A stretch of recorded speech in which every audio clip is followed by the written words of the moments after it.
নিধি বন্ধু এবং বোনেরা, এটা মনে করার কোনো কারণ নেই যে শুধু ক্যাম্পাসের মধ্যেই দায়িত্ব সীমাবদ্ধ, বরঞ্চ গোটা জাতির স্বপ্ন সারথি।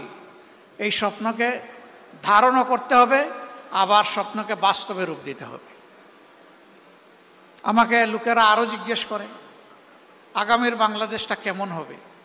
আমি বলি যে কয়েকটা দিন অপেক্ষা করেন, যেমন হবে ঢাকা বিশ্ববিদ্যালয়, যেমন হবে চট্টগ্রাম বিশ্ববিদ্যালয়, যেমন হবে রাজশাহী বিশ্ববিদ্যালয়, যেমন হবে জাহাঙ্গীরনগর বিশ্ববিদ্যালয়, তেমনই হবে আগামীর বাংলাদেশ ইনশাআল্লাহ।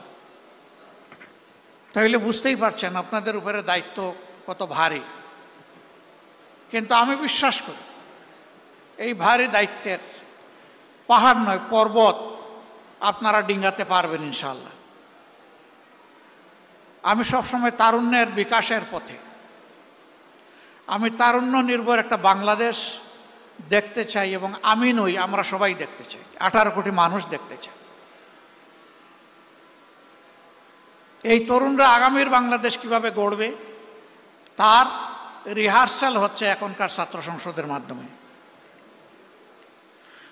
আমি বাড়তি 3টা জিনিস আশা করব ভেরি স্পেসিফিক্যালি।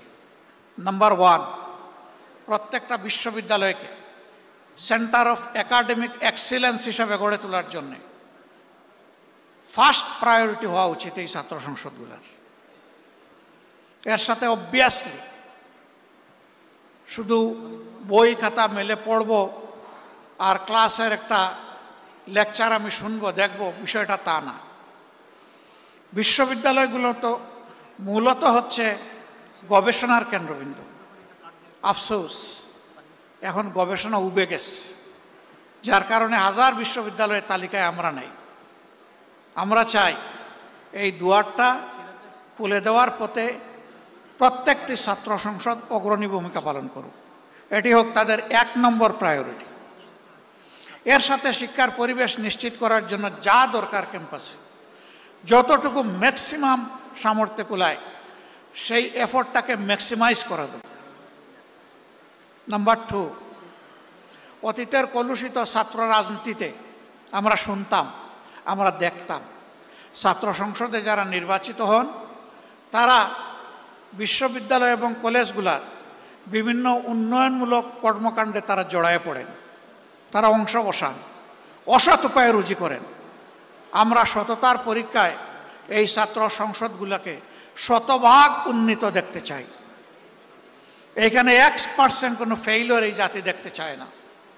কারণ ইতিমধ্যে যুবকদের নিয়ে জাতির যে অ্যাসপিরেশন তৈরি হয়েছিল, কারো কারো ভুলের কারণে সেই জায়গায় ভাটা পড়েছে।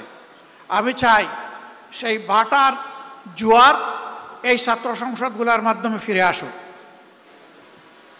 তারা যেন প্রমাণ করে যে না, কয়েকজন মানুষের ব্যর্থতা মানে গোটা ছাত্র সমাজের ব্যর্থতা নয়, এটা আমরা মেনে নেব না।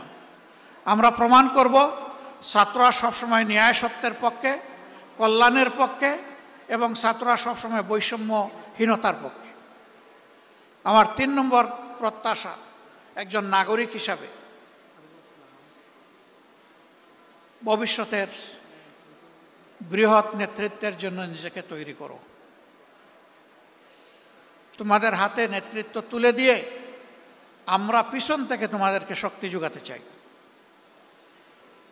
দেশের ককপিটে তোমাদেরকে বসাতে চাই। তোমরা ককপিটে বসে দেশ পরিচালনা করবা, পিছন থেকে আমরা তোমাদের জন্য দোয়া করব, শক্তি যোগাবো। ভুল করলে কানে কানে তোমাদেরকে বলে সংশোধন করব, কথা না শুনলে হাতে ধরে ঝাঁকি দেব।